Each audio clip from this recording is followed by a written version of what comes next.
안녕하세요. 화장품 브랜드 만드는 홍울입니다. 이번 시간에는 올바른 샴푸 방법과 드라이 방법에 대해서 소개해 드리도록 하겠습니다. 여러분들 샴푸는 아침, 밤 언제 하시나요? 남자분들은 아침에도 하고 저녁에도 하시는 분들도 계시더라고요. 왜냐면 왁스나 이런 세팅하는 제품들을 바르시는 분들께서는 저녁에도 샴푸를 하시는 게 좋겠죠. 베개에 묻어날 수도 있고 또 그 베개에 묻은 제품이 얼굴에 묻어날 수도 있으니까요. 그런데 실제로는 밤에 하시는 게 더 좋기는 합니다. 그런데 아침에 좀 눌린 상태에서 그대로 가기가 어렵기 때문에 아침에 샴푸 하시는 분들도 많으실 텐데요. 일단은 저녁에 하는 게 좋다고 합니다. 밖에 있는 먼지나 미세먼지가 두피에 묻기도 하거든요. 그래서 다 세정하고 주무시고, 다만 꼭 다 말리고 주무시는 게 되게 중요합니다. 밤에 샴푸 하시는 분들은 마르지 않은 상태에서 주무시는 경우가 많거든요. 그러면 여러 가지 습진이나 두피에 문제가 있을 수 있기 때문에 정말 바짝 말리시고 주무셔야 됩니다. 그래서 집에 돌아오셔서 샤워하고 머리 감으시고 TV를 보거나 다른 생활 하시면서 충분하게 자연 건조될 수 있도록, 또는 드라이를 통해서 빠르게 건조될 수 있도록 바짝 말려주시고 주무시는 거 잊지 마세요. 샴푸하실 때 샴푸의 양은 어느 정도 쓰시나요? 머리의 크기 또는 머리 숱의 양, 그리고 길이에 따라서 아마 다르게 하실 텐데요. 제가 오늘 준비한 제품은 취헤어의 제품입니다. 탈모 기능성이 들어가 있는 그런 제품인데요. 이 제품 같은 경우에는 그 300ml로 되어 있어요. 여러분들 갖고 있는 샴푸가 500ml인지 1000ml인지에 따라서 여기 펌프 부분이 조금씩 다를 겁니다. 여기 둘레가 이제 우리가 파이라고 부르는데, 이 파이 수에 따라서 얘가 한 번 펌핑할 때 나오는 양이 다르거든요. 보통은 1.5ml에서 2ml 정도가 한 번 누를 때 나옵니다. 그래서 제가 생각했을 때 짧은 머리는 2번 정도면 충분하시고요. 긴 머리일 경우에는 2번에서 3번 정도도 충분하게 거품이 납니다. 샴푸를 많이 사용하는 것보다는 차라리 내가 좀 기름지고 떡진다, 그런 머리다, 나 오늘 좀 강하게 씻고 싶다 하실 때는 차라리 애벌 샴푸를 먼저 하시고 그 다음에 본 샴푸를 해서 2번으로 나눠서 샴푸하시는 게 훨씬 좋습니다. 여러분들 빨래 하실 때도 이렇게 비누 먼저 묻혀가지고 조물조물 해놓은 상태에서 세탁기에 넣으면 더 잘 빨리잖아요. 그런 것과 같은 원리로 먼저 애벌 샴푸를 해주시는 게 훨씬 더 좋은 방법입니다. 네, 그리고 샴푸 하실 때 보통 이제 손끝을 이용해서 거품도 내시고 두피 마사지도 해주실 텐데요. 특히 여러분들이 제가 샴푸하는 모습을 보면 옆부분을 소홀하시는 경우가 많아요. 뒷부분은 굉장히 잘 하시거든요. 이렇게 뒤에가 더 손이 다 잘 닿기 때문에 그런 것 같고요. 그래서 앞쪽과 옆쪽까지도 이렇게 잘 씻어주시는 거 굉장히 필요하고, 또 헹구실 때는 가장 덜 헹구는 부위가 맨 뒤쪽, 목 쪽입니다. 그래서 꼭 이렇게 하실 때 이 정도면 물이 목에 닿을 것 같은데, 거의 넘칠 것 같은데 할 정도로 엎드리거나 또는 서서 하실 때 목 뒤쪽 잘 이렇게 해주시면 좋을 것 같습니다. 헤어라인 쪽에도 거품이 많이 남기 때문에 그럴 경우 또 트러블 유발할 수도 있고, 어쨌든 거품은 다 씻어내야 되잖아요. 그래서 남은 거품이 없는지 최대한 깨끗하게 씻어주는 게 좋습니다. 그래서 샴푸의 사용 방법도 그 주의사항 보시면 남은 잔량에 의해서 탈색이나 변색이 될 수 있다라는 그런 문구도 있거든요. 그래서 샴푸는 꼭 잘 씻어주시는 게 중요하고요. 또 중간에 두피 브러쉬를 사용해 보시는 것도 저는 추천드립니다.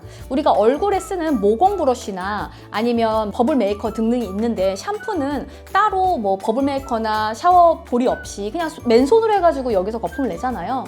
물론 이 머리카락이 거품을 잘 날 수 있는 그런 모양이긴 합니다. 그럼에도 불구하고 이런 두피 브러쉬를 사용해 주시면 훨씬 더 강력한 거품이 나거든요. 이 영상처럼요.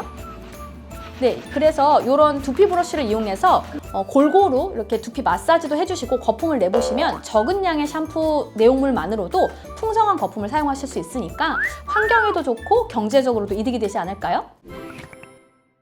네, 그리고 말려주실 때 이제 타월 드라이 먼저 하실 텐데요. 머리가 기신 분들은 샴푸를 마치고 나서 바로 수건으로 하시기보다는 이렇게 꾹꾹 눌러서 물기를 최대한 짜주시는 게 여러분들이 드라이 할 수 있는 시간을 빠르게 축소하는 방법입니다. 그래서 너무 그렇게 두피를 당기면 또 견인성 탈모가 올 수 있기 때문에 이렇게 잡은 상태에서 이 아래쪽만 너무 비틀지 마시고요. 꾹꾹꾹 좀 눌러서 충분하게 물기를 좀 빼주시면 좋을 것 같고요. 중력을 이용해서 이렇게 고개를 숙이셔서 이렇게 쭉쭉쭉 짜주시면 좋을 것 같아요. 그리고 타올은 한 2개 정도는 사용해 주시는 걸 추천드립니다. 그래야 빠르게 마를 수가 있기 때문입니다. 근데 나는 좀 천천히 말라도 되고 수건 하나만 쓰고 싶어 하시는 분들은 그렇게 해도 되지만, 아침에는 시간도 없고 좀 빠르게 말리고 싶잖아요. 그래서 앞면, 뒷면으로 먼저는 꾹꾹 눌러주면서 이렇게 박수를 치듯이 위아래로 이렇게 해주시고요. 짧은 머리를 갖고 계신 분들께서는 이렇게 털어주는 방식으로도 많이 사용하실 텐데요. 우선은 꾹꾹 눌러주시고 그 다음에 털어주시는 게 좀 더 효과적으로 말릴 수 있는 방법입니다. 수건을 앞뒤로 한 장 쓰시고 새 수건으로 또 한 번 털듯이 좀 말려주시면 좀 빠르게 마를 수가 있고요. 그리고 사실 열이 있는 온풍 드라이기는 최소화하는 게 좋지만 빠르게 말릴 수 있는 방법이기 때문에 여러분들 사용하실 때 에센스를 먼저 한번 좀 발라주시는 걸 추천드리고요. 그리고 고개를 숙인 다음에 말리시는 게 훨씬 빠르게 마르기도 하고 또 볼륨이 풍성해지는 방법입니다. 그래서 뭐 단발머리나 가슴 정도 오시는 분들은 더더욱이나 이렇게 숙이셔서 뒤쪽부터 말려주시고 한 50% 말리시면 그 다음에 다시 앞으로 해서 말려주시는 게 좋습니다. 타올 드라이 후에 실제 드라이기, 온풍 드라이기를 쓰시기 전에 이런 헤어 브러쉬로 먼저 정돈을 하신 다음에 헤어 드라이기를 사용하시는 게 더 좋은 헤어스타일들도 있습니다. 예를 들면 이제 볼륨 매직을 하신 분들은 아무래도 이 머릿결 자체가 단정하게 떨어지는 걸 원하시기 때문에 그 볼륨 매직을 하신 거잖아요. 그래서 헤어 드라이기를 사용하기 전에 먼저 가르마를 잡고 한번 젖은 상태에서 빗어주시고 그 다음에 말려주시면 그 볼륨 매직이나 매직의 스트레이트 스타일을 유지하실 수 있을 겁니다. 그리고 이제 웨이브가 있으신 분들은 아무래도 그 전에 이렇게 빗어주시면 웨이브가 풀리거나 방향이 바뀔 수 있기 때문에 최대한 손가락을 이용해서 가르마도 타시고 어느 정도 말리고 나서는 앞쪽이나 뒤쪽으로 말면서 이렇게 드라이 바람을 씌워주시면 웨이브가 훨씬 더 살아나실 겁니다. 그래서 아마 미용실에서 우리 담당 스타일리스트 분들이 어떻게 손질하세요? 라고 말씀해 주실 텐데요. 그 방식을 영상으로 촬영하거나 또는 잘 모르시겠으면 또 샵에 전화하셔가지고 어떻게 말려야 돼요? 왜 샵에서는 예뻤는데 집에 오니까 그 스타일이 안 나와요? 이런 질문들도 하시면서 배워가시면 좋을 것 같습니다. 오늘 말씀드린 내용 정리하겠습니다. 아침보다는 밤에 머리 감으시는 게 좋고요. 그래도 바쁘신 분들은 아침에 하셔도 됩니다. 다만 밤에 머리 감으실 때는 반드시 100% 말리시고 주무셔야 되고요. 기름지신 분들 또는 밤에 약속이 있거나 야근하셔야 되는 분들은 2번 나눠서 샴푸하는 거 추천드리고요. 샴푸 브러쉬 등을 이용해서 도구를 통해서 충분하게 거품 내주시고 세정해 주시는 거 추천드립니다. 또 타올 드라이 후에 볼륨 매직이나 스트레이트 같은 그런 스타일 하고 계신 분들은 브러쉬로 한번 빗어주고 나서 헤어 드라이기를 이용해서 말려주시면 스타일 유지에 도움이 될 겁니다. 여기까지 올바른 샴푸 방법과 드라이 방법에 대해서 말씀드렸습니다. 똑똑하게 샴푸하기, 여러분들 실천해보세요.